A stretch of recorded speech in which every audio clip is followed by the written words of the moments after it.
शैतान की संतान आयशा की कोख में कालसुरा के बसने और रूह के नूर के मिटने की सच्ची डरावनी कहानी।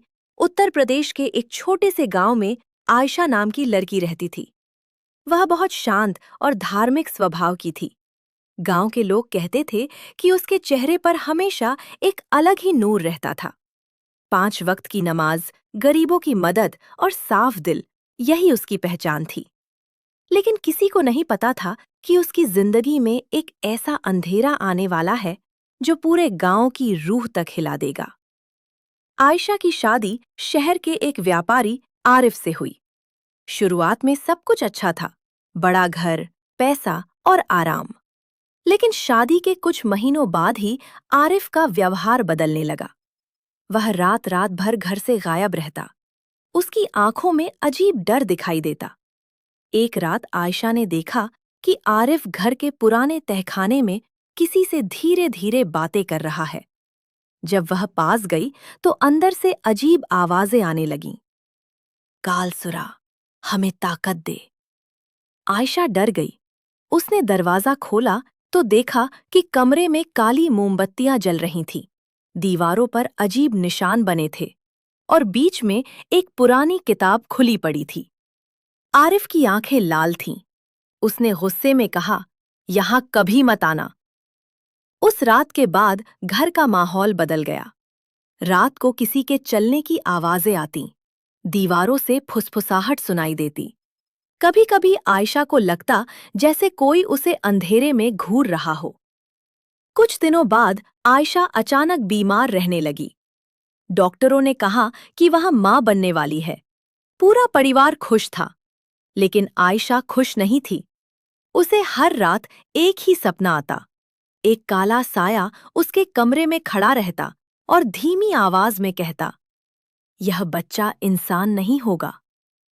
धीरे धीरे आयशा का चेहरा बदलने लगा। उसका नूर खत्म होने लगा। आंखों के नीचे काले निशान पड़ गए। वह घंटों आईने में खुद को देखती रहती। एक रात उसने अपने पेट पर हाथ का निशान देखा, जैसे किसी ने अंदर से पकड़ने की कोशिश की हो।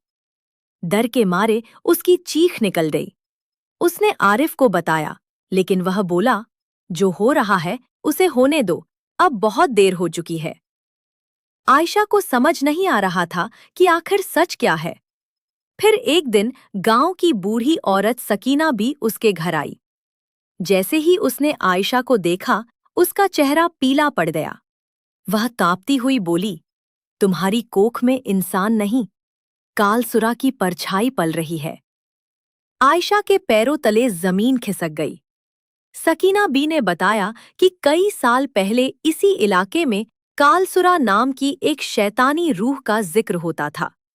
कहा जाता था कि जो इंसान ताकत और दौलत के लालच में उसकी पूजा करता, वह उसकी जिंदगी तो बदल देता, लेकिन बदले में उसकी आने वाली नस्ल पर कब्जा कर लेता।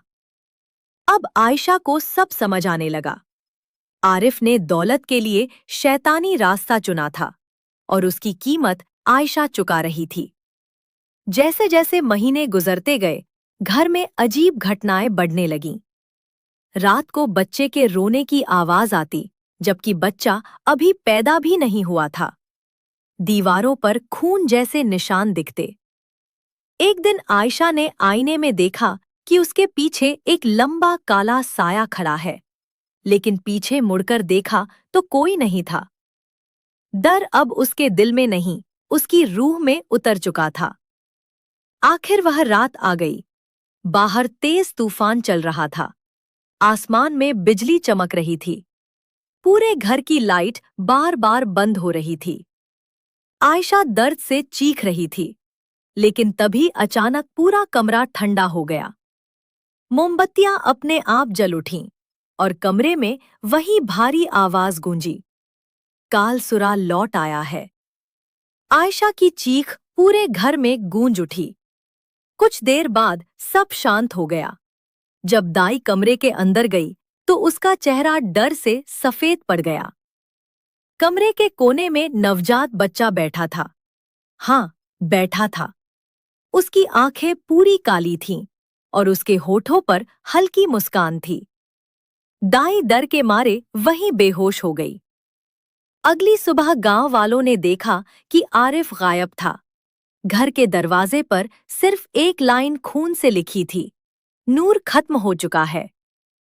उस दिन के बाद आयशा कभी पहले जैसी नहीं रही। वह घंटों अंधेरे कमरे में बैठी रहती।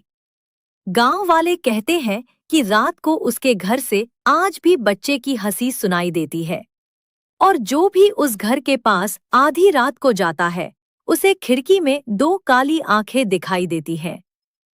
कुछ लोग मानते हैं कि यह सिर्फ एक कहानी है, लेकिन गांव के बूढ़े लोग आज भी उस घर का नाम लेने से डरते हैं, क्योंकि उनका कहना है शैतान कभी पूरी तरह जाता नहीं, वह बस नई कोख ढूंढता है।